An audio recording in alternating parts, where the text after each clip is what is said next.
Hello, and welcome to another episode of BrettCasts Transformers Talk. So now that I've done this for the Studio Series toy line, I thought I should do this for the Power of the Primes toy line as well. So today we're going to be discussing Wave 3 of the Power of the Primes toy line. Now I don't buy these first figures, but I will show them anyway, as I'm sure some people out there do, and that's the Prime Masters. For Wave 3, we have Megatronus, Quintus Prime, and Solus Prime. They all look fine. I actually like the Pretender shell for Quintus Prime, as it looks a lot like Bludgeon, and maybe this is a sign we're going to get Bludgeon in this line. I'm just kidding with you. Next, we have the Legends class figures. So the first one we have is Autobot Outback. And I'm already going to say I'm not buying this one because it's just a repaint of the Legends class Brawn from Titan's Return toy line, which I already have. And this repaint just looks worse than Brawn does, so I'm going to skip it. The next we have is Decepticon Cindersaur. Wow, real creative name there, Hasbro. This one I'm also going to skip as well because this is also a repaint of Dinobot Slash from the first wave of Legends class figures. And that's one I still want to get. This one's paint job is just, well, it's a lot of purple and it looks terrible. Next we have the deluxe figures. First we have Terrorcon Sinner Twin. This one looks really great and I love it and I want it. I still have not found the second wave of Power of the Primes figures anywhere near me, so I've not got the other Terrorcons, but I definitely plan to, and I'm going to get this one. Next, we have Terrorcon Blot. Again, I really like this one. I'm going to get it too. I want to have all the Terrorcons, so obviously I got to have him. Finally, we have Terrorcon Cutthroat.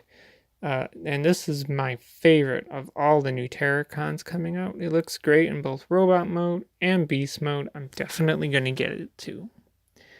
Then we have the Voyager class figures, and there's only one for Wave 3, and that's Autobot Inferno. I'm very, very disappointed with how this one turns out. It's just a repaint of the Combiner Wars Voyager class Hotspot, who is on my least favorite Combiner Wars forms. Well, he's one that forms the chest section of a Combiner, right down there with the Combiner Wars Optimus Prime. I really wish they would have done a new mold for Inferno, and I get that doing it this way costs them less money, and then you have to use them as a Combiner. Well, you don't have to. You can use them as a Combiner piece if you really wanted to, but as someone who would have wanted this as a standalone figure, I really wish they would have made a new mold for him. I suppose if I want a decent Inferno, I'll have to save up and eventually get the Masterpiece one. Finally, we have the Wave 3 Leader class figure, and that's the Optimal Optimus. First, I don't know if these are still pre-production images, but these colors look terrible. The blue, the orange, and the purple just don't look great on this figure, and overall, I'm not that much of a fan of it anyway.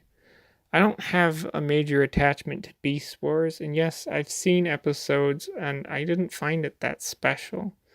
I know it was, the first 3D animated, and that's fine, but I don't have a particular favorite to it. But I know there are people who are very attached to Beast Wars and nostalgia and whatever. I get it. It's just not my thing. I would much rather have the Masterpiece Optimus Primal over this looking thing, which is weird looking.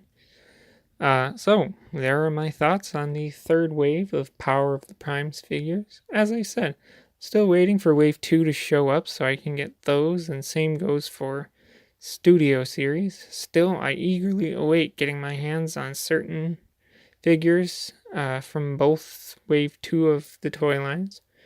And that's all I have to say. So, if you want to add to the conversation, leave a comment below. As always, thanks for listening, and goodbye.